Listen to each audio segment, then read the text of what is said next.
Saturday Instagram. Gonna do a quick one today. We're gonna grab 2 people to come on and tell us about what you've been working on, and then I'm gonna prep you for Jodie Taylor tomorrow. So Jodie's awesome. Jodie's played in World Cups, like phenomenal number 9, right? Like back to the goal. Jodie Taylor is superb, like ridiculous. So if you could get your questions ready for Jodes, that'd be amazing. She's going to be on at 4 tomorrow. Yeah, congratulations to Alex, who has given birth to baby Charlie, who is esta muy bonita. So that's a lot of fun. I wonder if she'll play football. Who knows? But yeah, how much good news is that? That's awesome for her. Felicidades, Savando y Alex. I'm buzzing for them. I'm so made up. Just seeing them around, like servers, like nieces, like they were just born to be parents. I swear to God. So this is the deal. Oh, Adi's learning Spanish. Look, this is what I have with me at all times. And this one as well. Today I was listening to Spanish pop music with Enrique Iglesias. So guys, if you want to share what you've been doing, I know 26 days, guys, it's amazing, right? But 4 more days of the challenge, and then we're gonna keep doing the interviews and everything. But we'll talk more about that later. So if you want to come on, request now, and you can have a chat. Also next week on Tuesday we've got Zerdo coming on, Zerdo Morales, jugadora de Pumas on CDMX. And on Thursday, I'm really excited for Thursday as well. How is this virus affecting you? I'm not doing sessions. LA's shut down, there's no fields. So yeah, I haven't done sessions for however many weeks this is. So Thursday we have Anissa Guayado, who's got a really interesting story, because she's from Fresno in California, but she plays for Pumas in Mexico City. And she went to college here.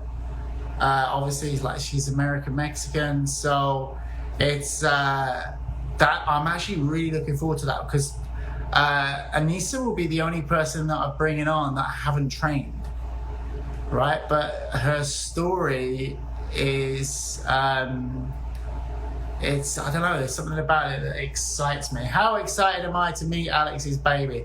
Kind of annoyed that they're in Florida, to be honest. I kind of want to go see Charlie now. I was wondering if I could ask you something. What could I do to stop overthinking about what my father has to think about my dream of becoming a professional soccer player? It's a valid one, right? Like, it's tough. You've got to have you've got to kind of convince your family that it's the right thing for you to do. I'm going to put my headphones in a second. Hang on. These are brand new headphones, so I hope this works. Right and left. Okay, so can you hear me? Yeah, cool. What you guys have got to understand with other people's opinions of what you want to do, that's all it is an opinion. Your parents are very, very important to you. And sometimes, like, your goals are going to seem very, very far-fetched for them. But, if you want something, okay, let me tell you a story. Story time. Okay? So there were once upon a time, before Beast Mode Soccer, I lived in England, and I had a really good job. I was earning really good money. I was always coaching on the side, but I had what you would call a proper job. And I woke up one day and discovered I didn't like it. Right? So you're earning all this money, but I didn't like what I did. Right? It was sales. I didn't like it. And, you know, I had to make a decision, like whether I want to go to coaching. What's up, Cole? Whether I want to go into coaching and risk it all and have quite an unsafe future, or I could stay in the grind, you know, get promoted and live that life, right? I was in media sales. You know, it was good money, but I didn't like it. So I made the decision that I wanted to come to America and coach. Now, this is the difference. The amount of money that I was earning in England, I was going to have to come to America and earn $120 a week coaching soccer. So, you know, I had that decision to make, and obviously, I'm very, very fortunate that my parents they backed me, but a lot of my friends were like, "You're crazy, right? You've got this job that people would kill for, and you're gonna risk it all to have like a summer in America." And I was like, yeah. So I came out here, and it was only like I think it was like a 5-month visa or something.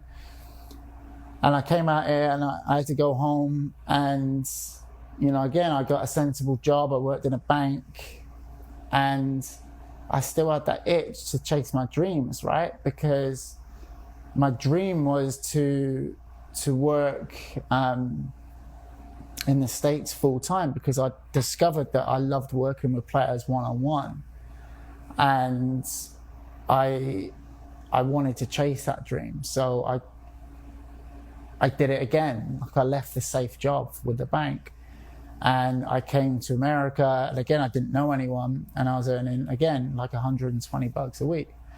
And, you know, the amount of stick that I got for that, for not basically conforming, right? Now, what I will say with football is that all of the players that I've trained, they don't conform, right? So we have players of all levels, right? I work with players as young as like 9, right through to obviously Alex. Top 5 players I've trained, I'll get to that later. But obviously Alex and Rach and so many more, right? Sometimes I look at the US national team and I'm like, I worked with 90% of them. This is crazy. And I wouldn't have got to that level. It's funny because yesterday with the Janine thing, someone wrote in the comments, this guy wouldn't have been anywhere in England, right? And I laughed at it because I read it and I'm like, what a hater, first of all. And second of all, they're not wrong, right? I didn't know anyone in England who could get me into like a good club in coaching. But the funny thing is, like, how do you know I wouldn't have done really well? Because I didn't know anyone in America either, right? So when I came here, I moved to Florida. I knew no one at all. And then, you know, I met a family who took me in and they were phenomenal, the Ferreras. And then I moved to California. And guess how many people I knew in California? No one, right? So I'm chasing my dreams. I moved to California because of a girl where I knew no one. I had no money. And then I had to, you know, get a job. So I got a job at a high school coaching, and I started to do my one-on-ones again, and I started loving it. And this is where it kind of annoys me, where people are like, you wouldn't have made it in this country or that country. You know, like, the words I want to use, I wouldn't say on live, because, you know, I've been working 70, 80-hour weeks for the last 15 years. The only reason I am where I am is hard work. That's it, right? And a lot of sacrifice. There's so much stuff I miss out on, honestly, because I'm working all the time. Today I'm working, I'm on the computer working. Right now we have the My Soccer training app, and I'm obsessed with making it the best app on the planet. Right, so if you've got that app, future plans are coming. We've got position specific training programs. We're going to do all the positions, so they're position specific. We're going to do done for you calendars. We're going to make that app so much better. But again, it comes down to grind, right? So the initial question is like, how can you like kind of convince your parents? Show them. That's it, right? Like, guys, you have to understand that you see this as beast mode soccer, right? And here's this guy, and he works with all these really famous players. That did not show up on my doorstep, right? That didn't show up on my doorstep. I had to go out and grind, right? The first player that did really well for me was Ali Riley, right? And Ali is, to this day, like one of my best. Ali's the person who is the meanest to me, right? And I love her for it, because if Ali talks, I listen. And Ali did exactly what I said, and she went to Stanford. She ends up playing for New Zealand. She roommated with Kelly O'Hara, so I met Kelly. And then I started to train all of these players. Now, what annoys me on social media is when you see a trainer, like they train a player once and they claim them, right? And that annoys me, because you look at our players. I've had Alex for almost 10 years. Kelly the same. Riley longer than that. Right since she landed in America. Like, we're talking long-term development. So, it pops up on Instagram and people are like, oh, look at this guy. He's got an accent. He only made it in America because he's got an accent.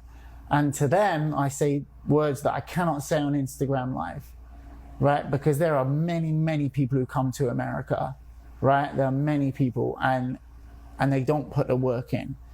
And, the amount of DMs I get from trainers as well, and saying, oh, how can I replicate your success? And all I say is work hard and show off your product, right? My product is on the field week in, week out, all over the world, right? Mostly in America. And what humbles me the most is when I'll go to a tournament and people will come up to me and be like, hey, I've been using your stuff for 5-6 years. And I'm like, what? They're like, yeah, we started on YouTube and then we moved up, we got your app. And I'm like, this is amazing to me. And I always say, like, our biggest success stories are players that you may not ever hear about, right? We're talking about the players who, could barely walk right when they came. And by the end of it, they're playing at a good level of club and they go on to college. So the advice that I would give you if people are doubting you, and I don't want to get into like, oh yeah, haters, that's crap. But show them that you're serious, right? Like, because I told you guys this at the beginning. At the beginning, we were getting 300 in here every day. And, I told you it's going to drop because everybody says that they want to be successful. And then for a week, they'll do it. Then they start dropping out after a week. And then by a month, 90% are done.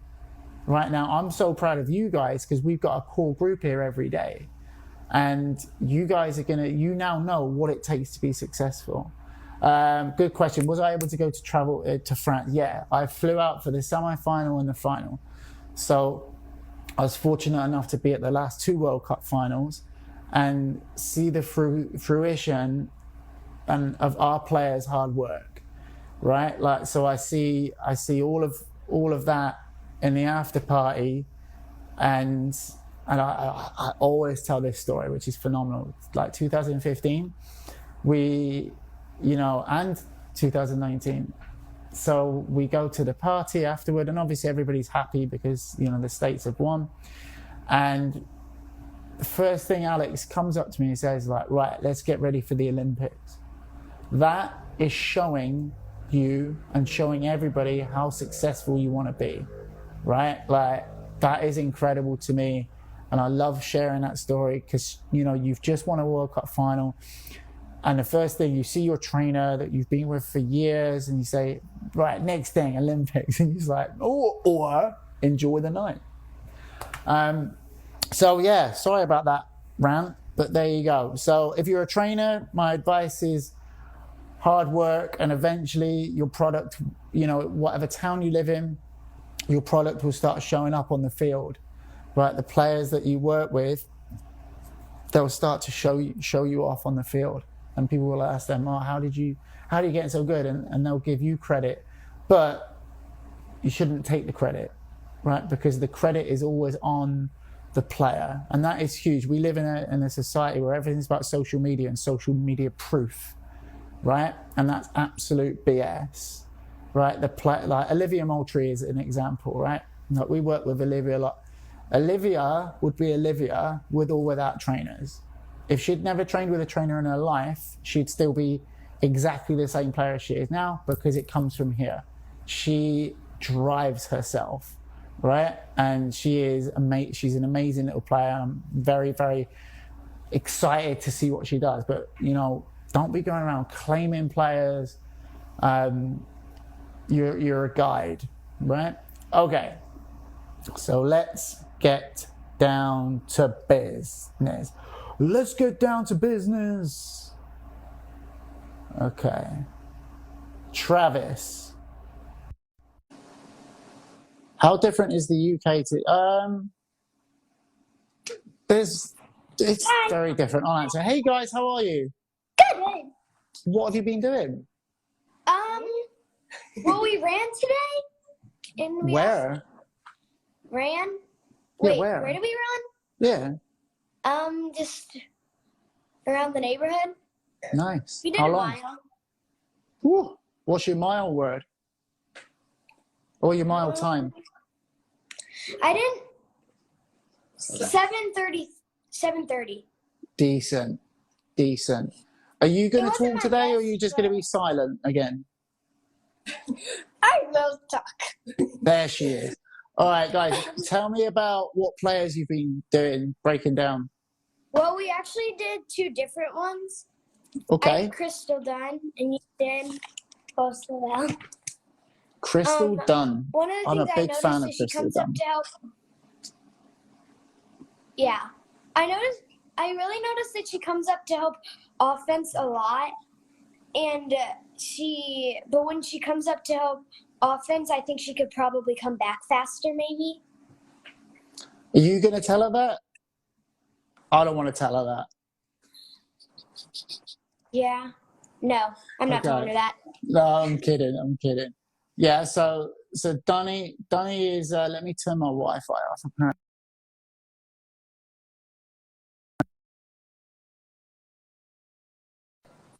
But it doesn't work all the time. Okay, sorry. So Crystal Dunn, you say she's a great attacking fullback, but you think she could focus a little bit more on getting back quicker? Yeah. She plays the whole field. What I would say there with Dunny is Dunny knows how fast she is, right? So Dunny can get right back real quick. So yeah, and I'm kind of scared of her, so I'm not telling her that. So what's the other player that you guys did? Oh, Rose Lavelle. Tell me about Rose Lavelle.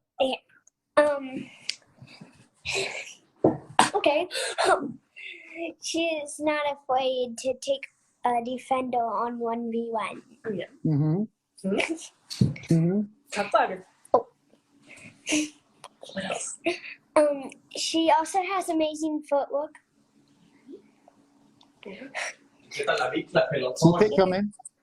For some reason, I don't really say this, but she had a Meg on Millie Bright. Yeah, we watched USA versus England, so she had a Meg on Millie Bright. Wow, why have you got to bring that up? Because. So your name's Millie. Huh? Why would you guys do that? Because we wanted to. It was a really good Meg. She was about to go out of bounds, and she just made Millie Bright and almost made a goal. Okay. All right. It's fine. What would you say that you can take from Millie's game and put in, Rose's game and put into your game?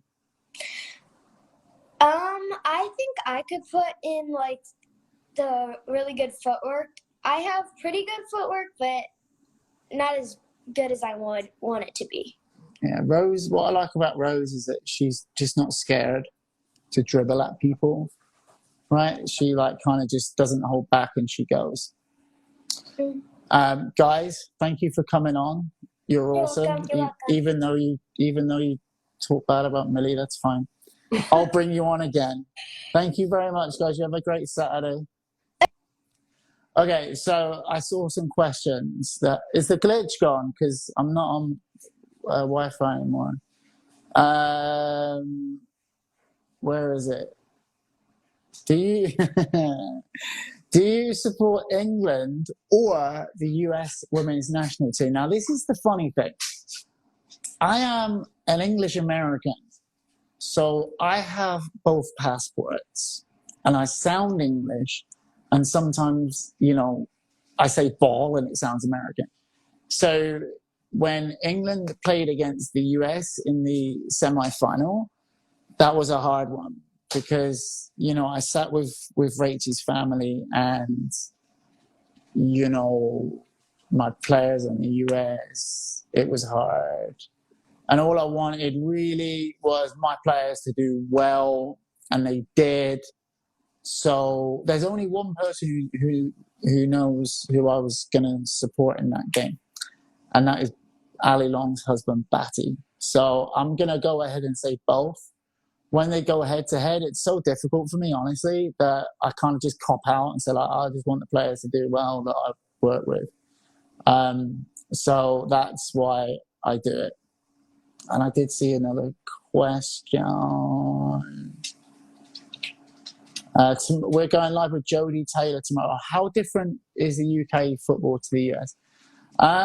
It is different. I think it's more, I don't know, I'd say youth football is taken seriously here.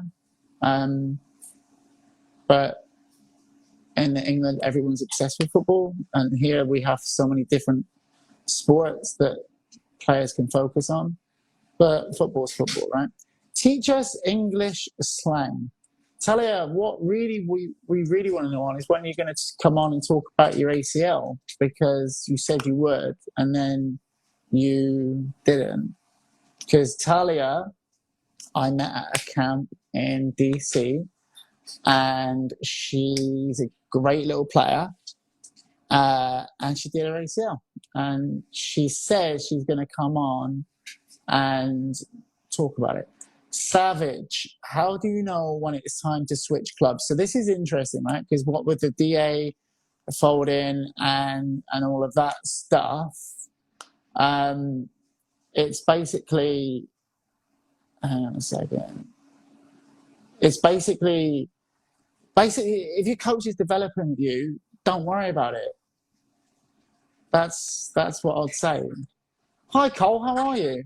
What's up, Dave? How you doing, buddy? Cole, what is going on? Not a lot. I would be lying if I said I didn't do one of your evaluations. I actually did a player evaluation. Who did you do? Believe it or not, I did a few players, but let's Can we talk about can we talk about your facial hair? I mean, what would you like to speak about? Well, there's a few things. Cole, first of all, I think you should introduce yourself and tell the people who you are. Okay, I am Cole. I work at Soccerdotcom. I do product testing for them. So Dave always calls me Cole from Soccerdotcom. And I would say Cole from Soccerdotcom, he's not homeless, even though right now he looks it. He does actually have a home. I do. I have my wife sitting here next to me laughing at me the whole time. Hey, how are you? Oh my God, it's the CrossFit couple. That's how I look at you guys. So Cole from Soccerdotcom has made his own CrossFit box in his little porch in their house. And they're always flexing on their squats. Hey, no. Hey, I'm not hating at all. That is the technique involved in that is so hard. I mean, I'd rather be doing my Olympic lifting than hopping on that Peloton to try to keep up with you. Mate, have you seen Holden on it? Oh, ridiculous. Mate, the first time Stu come on, because we've got this like little group of cool people and then me, right? I'm like the tag along. The first time I beat him, and I was like, yes, I beat Becky Sauerbrunn and Probably Cole the first and Walker. last time you beat him. Last time. Yep. Last time. He's a pro player. I mean, he just flicked the switch. He flicked it. And then Spencer Wadsworth, who's an agent with Wasserman, he beats everyone. Everyone. oh, I don't doubt that either. Mate, like ridiculous. Like it makes me feel fat, honestly. Like Savando and all them, I get it. You know, like Brett Shea, yeah, they should beat me. Go for it. Let them. But I just need like some fat people and unfit people to get on so that I don't finish last all the time. So, Carl, right. who have you done your technical breakdown on? So I did a few. The first one I tried to do was Beck's from back in the day because I loved Beckham. I tried to model my game after him. The things that I always realized about Beck's is he was probably the unsung engine on the team. Oh yeah. You know, you've heard stories of him going into preseason camps just being the fittest guy on the team. And it wasn't always something that was clear that you could see, but I think it really showed kind of it like in the England-Greece game where you're late in the game, most players, heavy legs, you get a free kick anywhere around the 18. Yeah, you want to shoot, but with heavy legs, you're not putting that on frame a lot of times. And he steps up and drains one of the most iconic free kicks in the game. I remember where I was that day. I remember his boots. Oh. They're decent, even though they're the wrong brand. Perks of product testing. I know. If Jax is watching. If only you could show me your boot wall. If only I could show you my boot wall here. Oh, is it nice? Do you want to see it? Yeah. All right. But anyway, I'll talk while I'm on my way back there. Okay. Bex was always a player that he was willing to go in and kind of reinforce whether he was in the midfield or on the wing. Early in the career, you know, he always started on the wing. And then later in the career, he kind of found himself in the midfield. Here, I'll show you. Let me see if I can flip this real quick. Oh, wow. So these are the ones that I play in. If anybody wants to break into Coles, I'm pretty sure you can track the GPS. Here's the ones that I'm currently gaming. How are they? Absolutely love them. You know me, dude. I've told you multiple times that I love the Mercs. Are those the ones that I've got? I've got the blue ones. Yeah, you have these. Yeah. I like them. So, do you know, it's funny, Carl, what you're saying about Bex, right? Because players used to ask me about him a lot. And I used the one thing I'd say, because everyone's like, free kicks and all that. And I'd always say, nah, watch his work rate. When he's not having the best game, he doubles down with his work rate.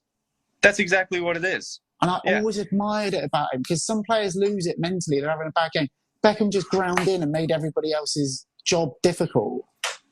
And it was something to me that it always stuck with me because, I mean, like you said, like his work rate was ridiculous. Yeah.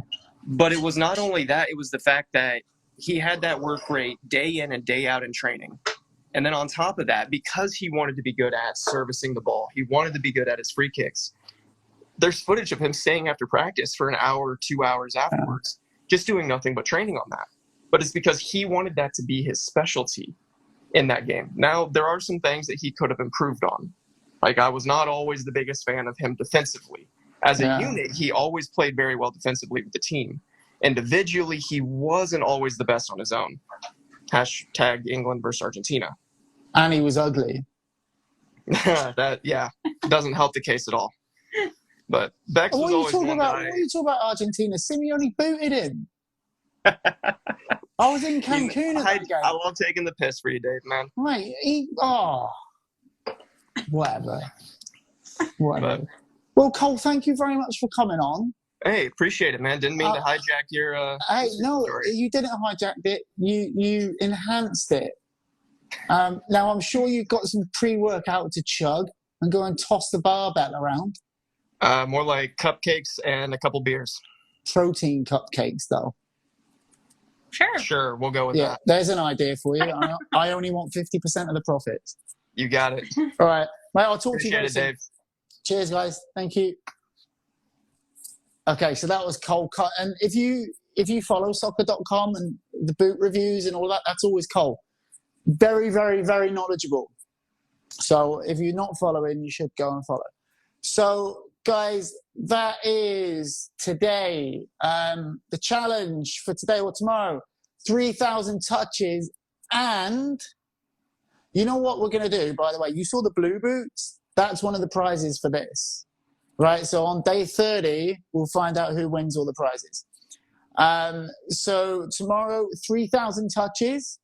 And what I really want you guys to do is write a question for Jodie Taylor, okay, on the post that I put on Instagram today, okay? So write that on the post. You don't try to win it. All you got to do, Savage, is be on it every day. That's it. And we've been keeping stats of them. Do I believe in labels? Example, DA, AC, and ECNL. If you're good enough, you'll get seen, right? Now, I'm a big fan of ECNL. I was a big fan of DA. You know, there's a new one called GA. Basically, it's about finding the right coach for you. Don't worry so much about labels. If you're good enough, you'll be seen. And honestly, if you're good enough, you'll probably be on one of those programs. But it's all about finding a coach that has your best interest at heart and is actually a developer of players. Okay? So I will see you guys tomorrow at 4 p.m. Pacific, 6 p.m. Central, 7 p.m. Eastern. Catch you tomorrow.